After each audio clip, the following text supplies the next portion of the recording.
Okay, so this today is going to be just Ryan and I, and we're going to be talking about, I guess, the video that I made of where I had Chatty compare and contrast the CTMU with the FMOR. So, Ryan, why don't you lead in and give us, well, I guess the Coles version, the Coles notes of the CTMU. Um, I guess Chatty did a fairly good job of explaining it, hey? So ChatGPT did a fairly decent job, at least at covering the highest level. Now, if we want to really fully understand the CTMU, then there's a lot more information that we have to get into. Now, considering the CTMU is called the Cognitive Theoretic Model of the Universe, this theory essentially the purpose of it is to explain everything within physical reality. And as you can see, just with that premise, you can already tell that this is not going to be sufficient, right? Yeah, And right. So what about all the subjective stuff?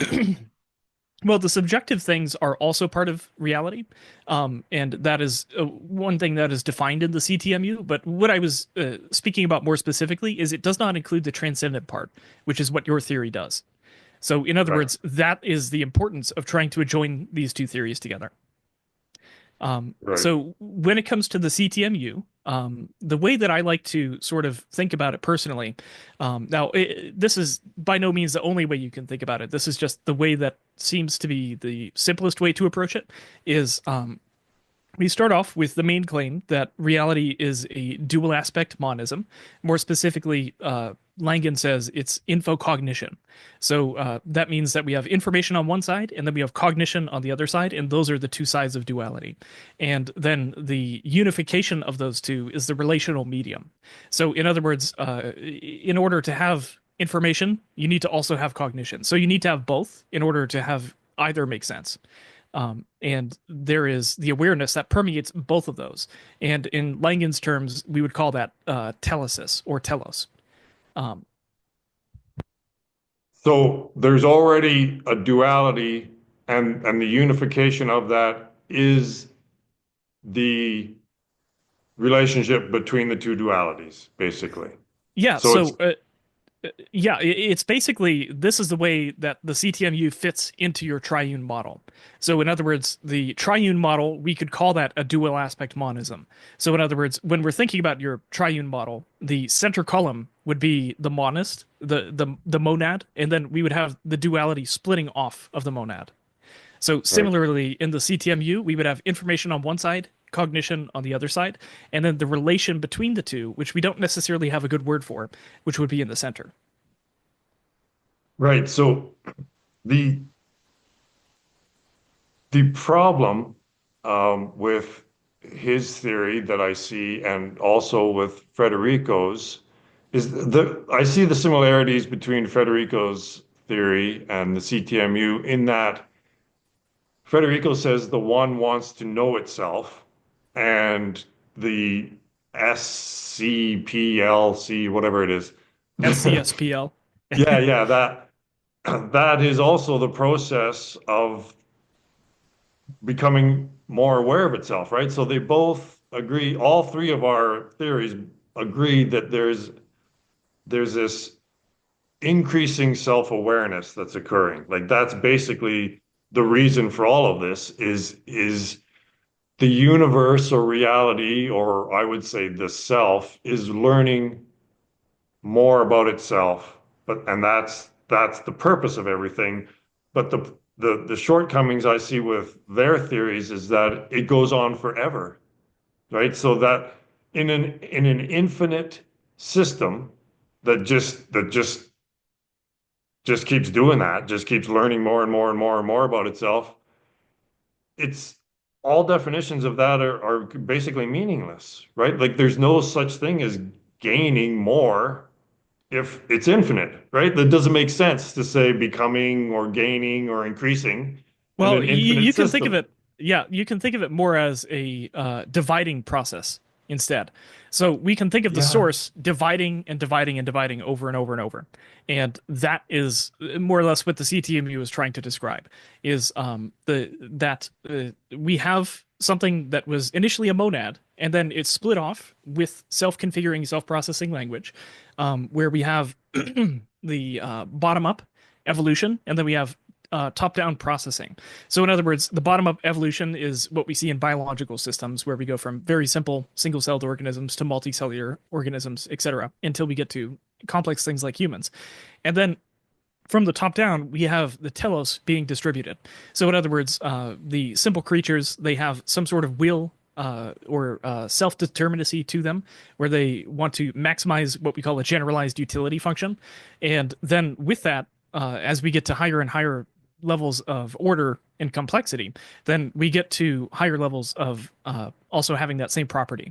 So, in other words, we have a higher generalized utility than an amoeba, and we could imagine that higher beings, such as like I know um, there are people that subscribe to the idea of like the raw contact, where we were contacted by an alien sort of hive mind sort of species, and they are a higher dimension than we are in the sense that they have a higher generalized utility function, meaning that they're comprised of a structure that contains more of the monad than say we have, if that makes sense.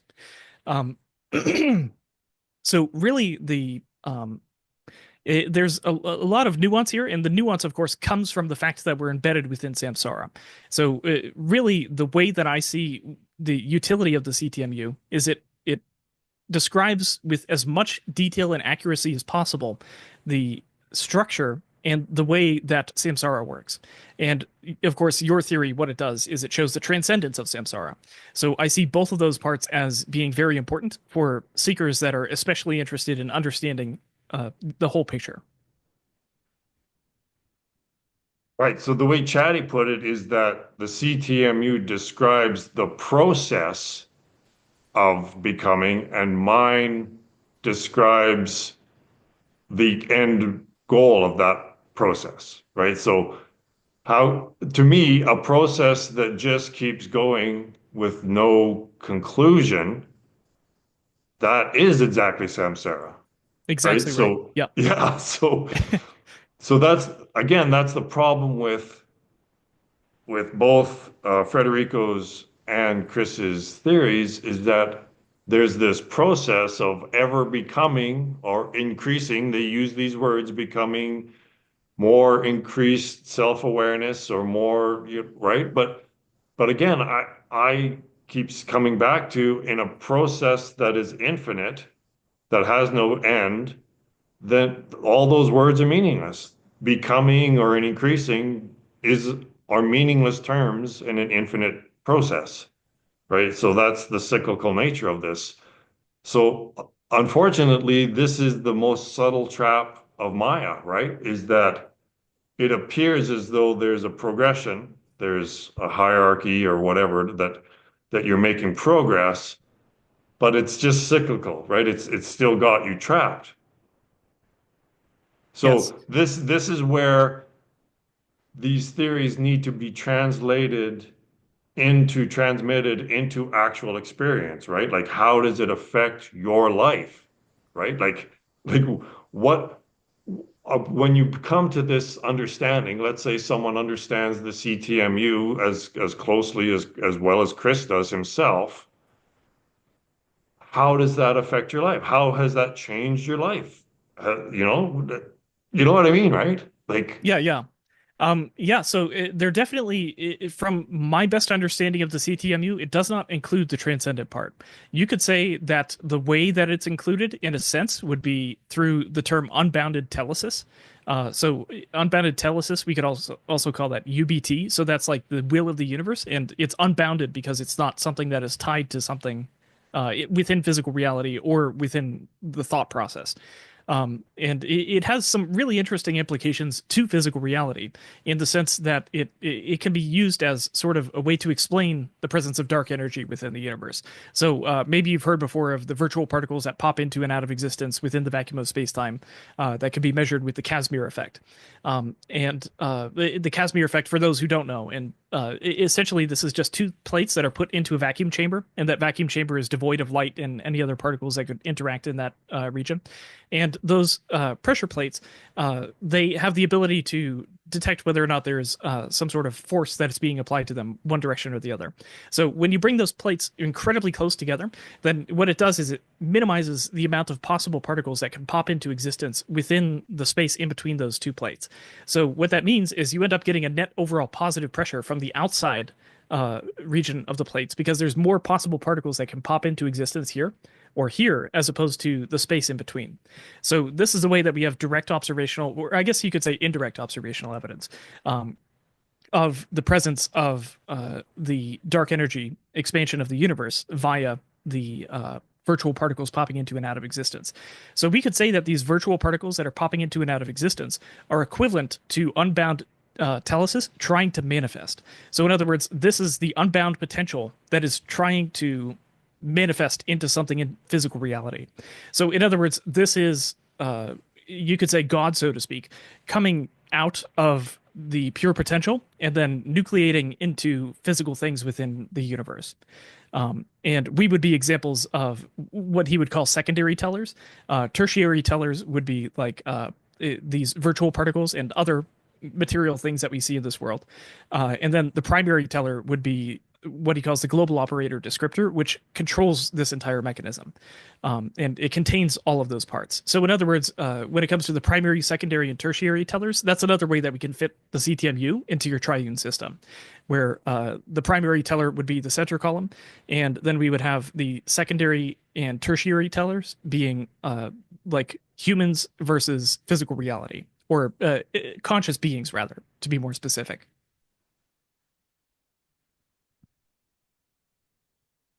Yeah, so I just can't get away from so what? Like what's the final, what's the answer? Why are we here? What are we supposed to be doing? And how do we do that? Like Hmm. it, Yes, and the CTMU doesn't have that answer. You have that answer.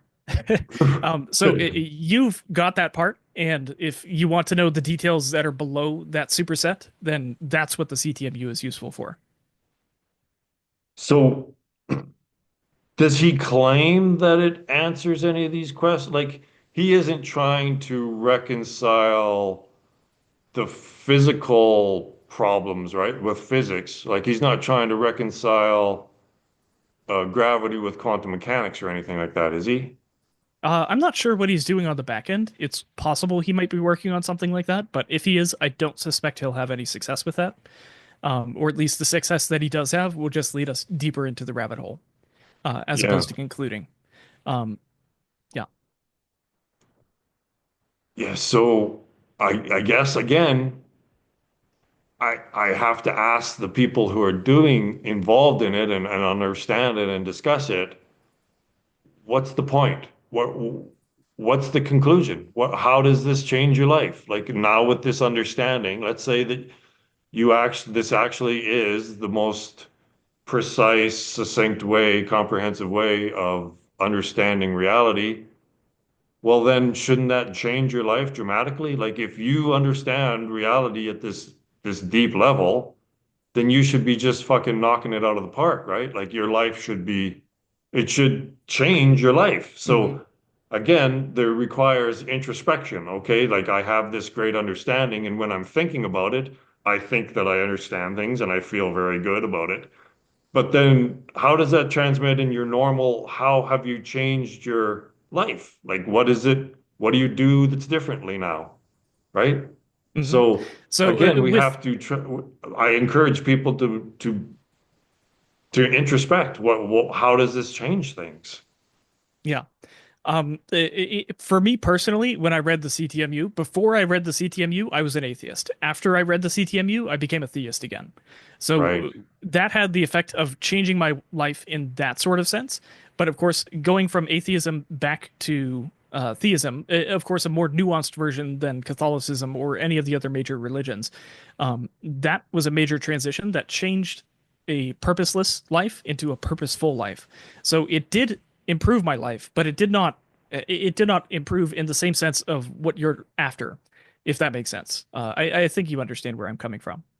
Yeah. So what's good about it? What there's the similarities between Federico's and Chris's and mine is that it all implies the necessity of a transcendent creator, right? There needs to be something that's transcendent of all this. And I think my model is the only one that describes that. It really centers, literally centers it. Yeah, Um, yeah. So again, it's like if I believe that if he just could see what I'm showing in the that triune system, he's so close, right? They're both so close, but it's really the point of getting past all conceptualization. yeah, That's the final piece of the puzzle that really brings it into direct experience, right? And you, in the email that you sent me when we talked about the video, you asked what, there's a point in the video where I start getting a little bit teary. And that's when I'm talking about Ramana Maharshi, right? So I don't know why and when this is going to happen, but when I talk about Ramana Maharshi, it it creates a lot of emotion in me because I'm so grateful because it has changed my life absolutely 180 degrees, right? So it's I don't know it just comes, right? It's just yeah. spontaneous. I'm so grateful for what I've been shown through Ramana Maharshi's teaching that it's just overwhelming. I see. Yeah, Yeah. that makes perfect sense to me. I mean, that's proof that this actually has affected my life at a deep, deep level, right? So, Yeah, yeah, so that's how we change the world. Like that's how it actually changes the world. It's not going to change the world by just going, okay, well, I have this intellectual understanding, apparently, of reality. So what? What is that gonna, how does that just automatically change things for the better? Because I see it seems like they're still doing the same ethics and moral stuff, like, well, you should be ethical and moral because I don't know, right? Like it's not a natural outflowing from the stillness. Like you're not operating from that naturalness, that natural state of thought-free awareness where the rest of the universe is on. You're right. still It's still operating conceptual. from conceptual framework and trying to backwards, trying to retrofit it, into some sort of, well, now I should do this because X. Yeah. Yeah, and I think that you point out the issue perfectly. The issue is that you've got the smartest man in the world, presumably, and he loves to think, and he's excellent at thinking, and he's able to think very clearly about things, but he doesn't want to stop thinking. Or Yeah, if he does want to stop thinking, it's not something that seems to be a priority. I don't know. yeah, And to me, my understanding is Chris Langan wants to continue to exist. He wants to continue to play in Samsara because he thinks that this is like the place to be, so to speak. And I'm not sure if I fully understand what he's saying. What I did is I rewatched that 4 hour interview to prepare for this. wow, yeah, I've actually watched it a number of times. wow, It's been a very important video in my life. Um, okay. and of course, importance like that, it also still needs to be transcended in some sense. But one of the things that I sort of gleaned from that, and I'm not entirely certain if this is his stance, but this is sort of what I was picking up on, is that he seems to think that the transcendent part is evil. What? And he thinks that it's evil in the sense that it is something that is not coherent. So if we think about things that are coherent, that would be like a physical system that has some sort of being, presence, or purpose to it. So if you get to the point where there is no purpose, then that is something that he would equate with, or not equate with. I forget the exact terminology he used, but he sees that as something that is adjacent to evil in some sense. But he's missing the purpose. He doesn't understand the purpose of life. Like he doesn't get it. The whole purpose is samsara, is to get out of Hmm. samsara. And he is frontal lobe deep in samsara. Yeah, So and he he's doesn't he yeah, he's like embedded in the wrong sort of system. So I think what's really happening is he's got uh, a sort of attachment to the Christianity overall sort of view, Yeah. whereas you're more attached to, say, the Hindu view. I mean, you're not attached to it; you just see that that's how things are. I'm more aligned to the Hindu version. Yeah. Right. And when Langan is describing, like the Buddha, he says like, "Oh, the Buddha was great, but he was nowhere near as good as Jesus Christ," for example. And then he like doesn't really give for me, it seems to be a bit of a class sort of division in his head. So when he's describing the Buddha, he's like, "Oh, this was some rich prince, spoiled," and then Jesus was like the everyman, and the everyman had to go through the trials and tribulations of misfortune and living in the world, etc. And he sees that as being more noble than the other direction. And I just don't think that that is something that is worth even considering. The way I see it is that each step along the way has actually been Maya just working her magic, right? So Buddhism is actually the first step away from Advaita Vedanta. So to me, uh, Buddha actually was the first misinterpretation of Advaita Vedanta, right? Like Okay. he didn't go deep enough. He started at desire, right? That's where he starts. He starts the cause of all suffering is desire, but where does the desire come from? Why is there desire? So to me, Buddhism is the first step away from the pure understanding of reality that was Advaita Vedanta and Hinduism at the start.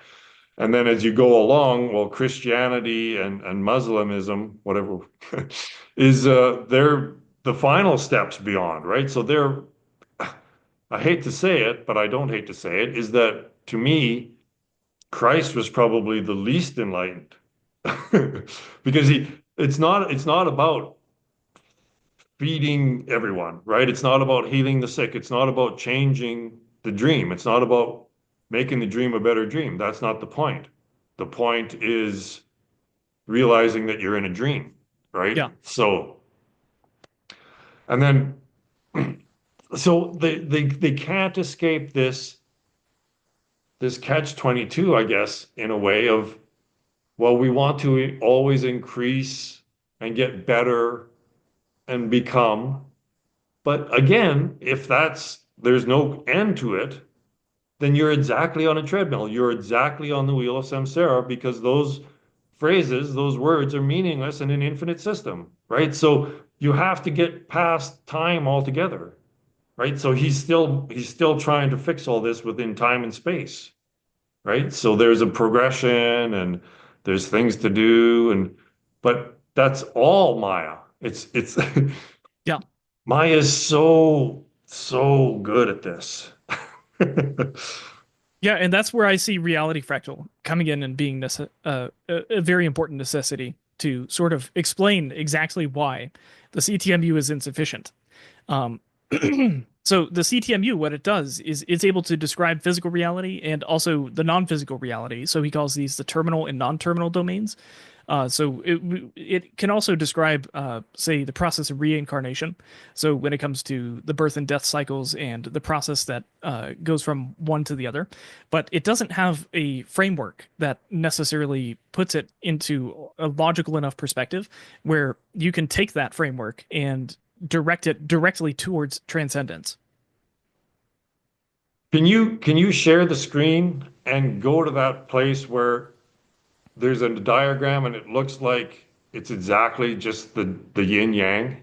So there's a picture Uh, of I'm not sure exactly what page that's on, but I'll go ahead and bring that up. what struck me is that he made this diagram of two circles interacting with each other. That's not it, but that those are exactly like I can't remember his name now, but yeah. So just go to that. You probably know which ones I'm talking about. It's so triangles and circles everywhere you look, right? It's always triangles and circles. It's just like guys.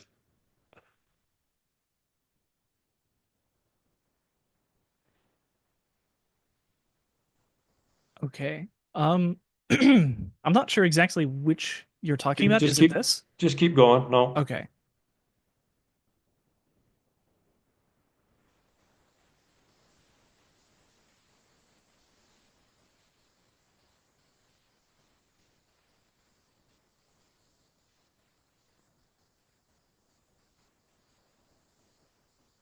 Well, yeah, right there. Yeah, right Okay. there.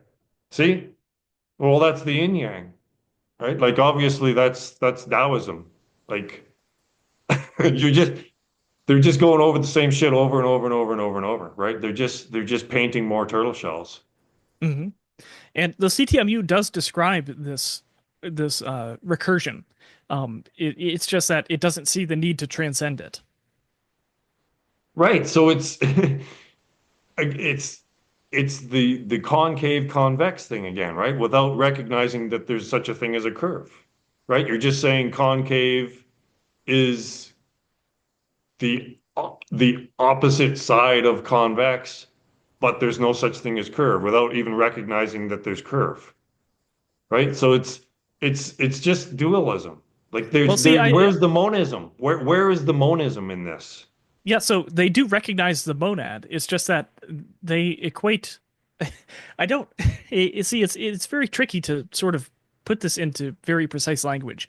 This is why Chris had to go and develop this very specific terminology that's difficult to Right, you grasp. have to coin a Um, bunch of words. Yeah. yeah, but he definitely recognizes the third column, and that is what makes a distinction between him and Federico and pretty much the rest of the reality theorists, is that they're compatible with your theory. It's just that when it comes to abiding in that transcendent state, that middle column, that is something that they see as, as Langen sort of described my take was he sees that as almost evil, in that you really should be part of the duality.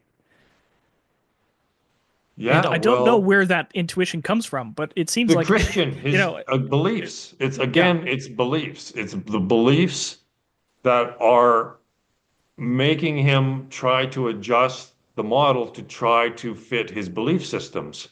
But you can't. You have to get rid of all belief systems, right? Like you have to really, and again, this is the catch-22 of finding the stillness, right? If you don't know and get comfortable with and intimate with that stillness from which all thoughts and all sensations arise, then you won't be able to recognize that you are that.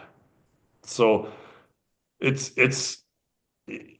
there's no way to get through to these people unless they really start meditating. That's it. That's basically it in a nutshell, right? You can go over it logically and reasonably and show them the triunes, the fundamental model of reality, and I don't think they even can see it until they really start basically finding the stillness. Yeah, you can get rid. Mhm. Yeah. Yeah. So it's up to the individual, right? It's up to people who are in the CTMU that are following Chris to see, well, I do you want a deeper understanding of reality? One that you can that actually aligns with your experience, right? Or you can look at your experience and describe reality and understand, like, yeah, so it's just up to the individual whether you want to transcend thought itself and get to the reality that's transcendent of all concepts and all symbols and all language, then you got to do the work. You've got to let go Well, the work of of non-work. you've got to let go of your beliefs. You've got to let go of the thought process itself because the thought process itself is a hamster on a wheel. Mhm. Yeah. Yeah. So, do you want to get into a little bit of how your theory connects these two I think through the that Julia sets and the Mandelbrot set? I think that maybe at this point, I think at least for this video, it would make sense to sort of just stick to the CTMU. And that is partially because I don't know exactly how I want to go about presenting RF quite yet. Okay. And with it, there's just it's a very tricky dance to balance. And it's because you're trying to connect this very rigorous thinking with something that is intuitive and non-conceptual. And that bridge, it's very nuanced, but it's also I don't even know exactly what words I want to use to describe it at this point. But as you know, I've got a paper that I've been working on at this point. I think it's like 23 pages so far. Wow. Yeah, it keeps on expanding, and I keep on thinking like, well, maybe I can go and make this a separate paper and that a separate paper, and just condense the essence of it into something smaller that's more digestible. So what I've found Um, is that in with my theory, it's so easy to go on tangents because it explains everything. yeah, But at some point, adding more proof actually complicates things, right? Like at what point do you say, well, just focus on this, right? So that's why I don't want to there's a tendency to just keep adding stuff on. Oh, and it explains this and it explains this and it explains this. hmm But it looks like because most people try to make connections where there aren't any. So that it kind of makes it look like we're trying too hard, right? It's like, well, look at this, look at this, look at this. Yeah, But but the it, problem is it's just falling out of the theory, and it's like, well, I this know is it super just important, drips. and it It's just just fell like, out. oh, wow, look at that. Yeah. Yeah.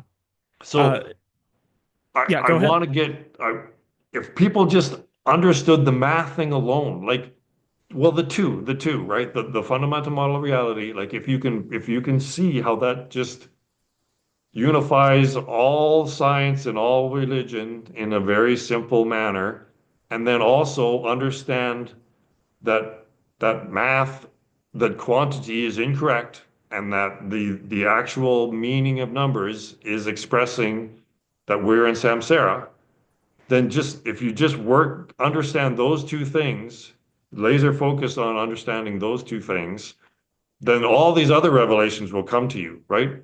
Once you start plugging things into the fMOR, you just go, oh, well, it requires some third thing that is actually the superpositional state of the two illusions. Yeah. Yeah, and that bifurcation happens everywhere, and that's why it's so applicable and why things keep falling out everywhere.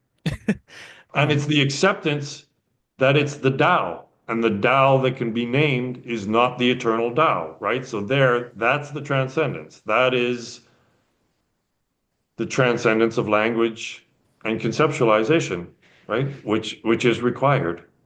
Like if you have a theory that explains everything, then you don't need the theory anymore, right? You get it. Once you get it, you don't have to keep talking about the theory over and over and over and over like these discussions forums do, right? Like mhm.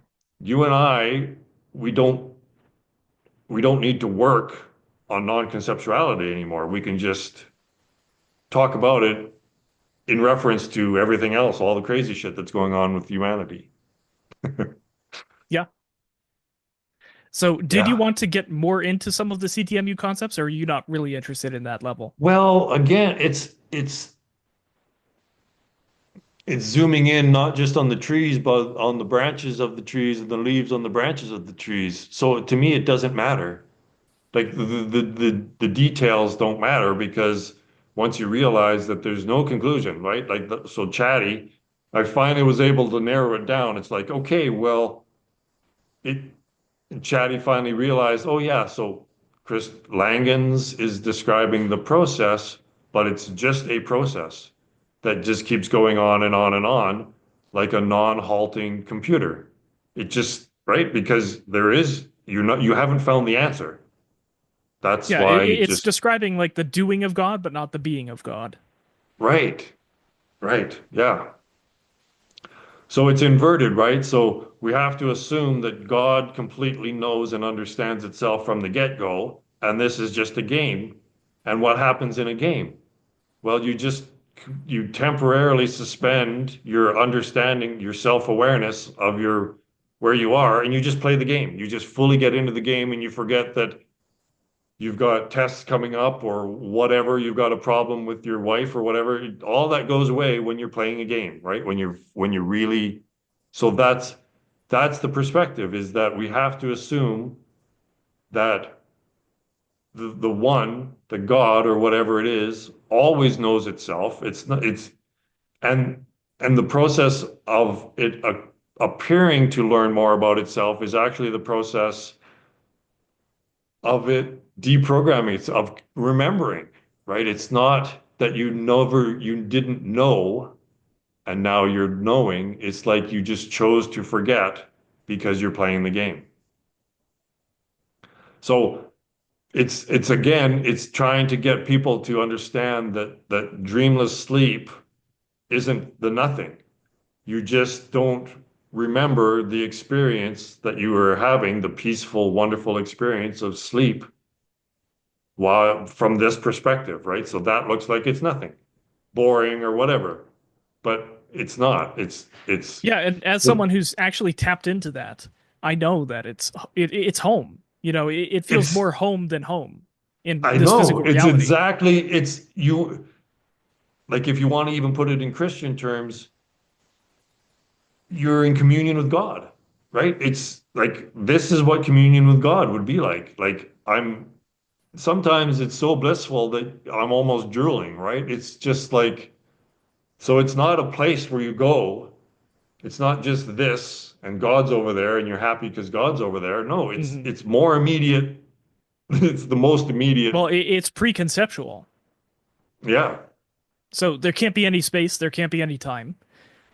In my experience, when I came back from it, the way that my mind interpreted it is that I was in a void that was completely black and absent of everything, and everything in the sense of things and non-things. So there weren't things, there weren't non-things. There was just the potential, and I do feel like this is the thing that we tap into in deep, dreamless sleep every night. It's just that, at least at my level of development, I don't have awareness of that every night.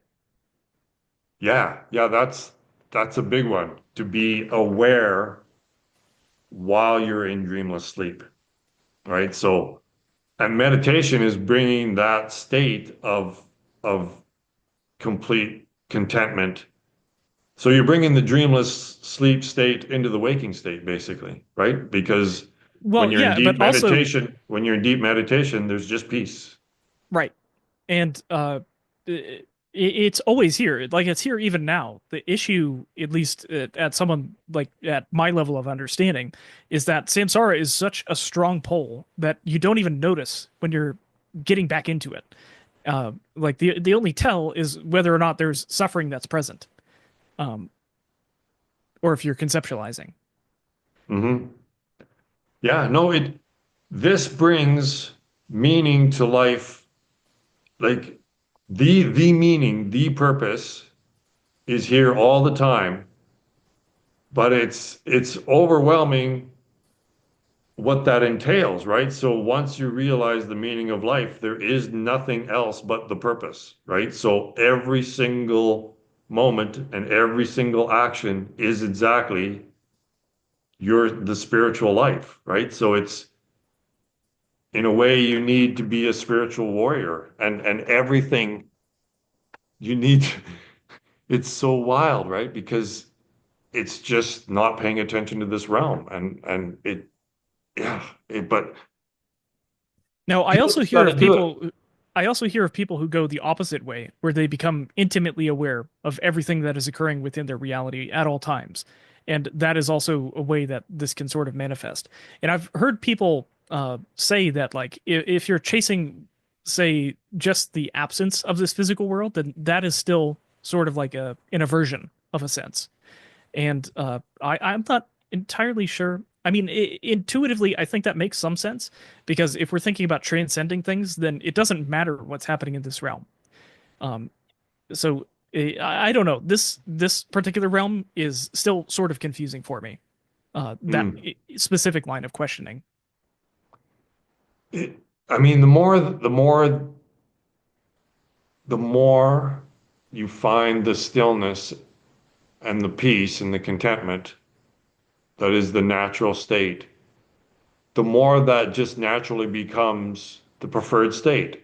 So instead of going and watching a movie or, flipping through X, I actually prefer sitting in stillness and looking out this window and just being thought free. So that's when you've gotten over the hill and now it's easy because you prefer it. It's just like, well, what should I do? Well, I prefer the peace and stillness and bliss of just sitting in thought-free awareness. So it's a natural unfolding. Like at the start, it may seem like it's an effort, right? Like, oh, I should do my 30 minutes of meditating, right? And it's a struggle. But once you get past that struggle and you find the effortlessness of it, then it just becomes more natural. Like Ramana Maharshi said, once you get to a state when you're doing this practice, it'll be more difficult to generate thoughts than to be rid of them, right? So it's actually difficult to generate thoughts after a while, or Okay, to. so yeah, so you're just suggesting that it takes longer than I'm hoping it will to disrupt the default mode network. Well, I don't want to say anything because there's been spontaneous, like Eckhart Tolle, right? Like just and Ramana himself, like spontaneous Oh yeah, fair awakening enough. Yeah. experiences, right? So it's like you're putting up, you're you're you're flying a kite in an electrical storm, right? And hopefully you'll get hit, right? So yeah, you're putting up the antennas to try to get hit. But if you don't put Hmm. the antennas up, you probably won't be. The odds of you finding that.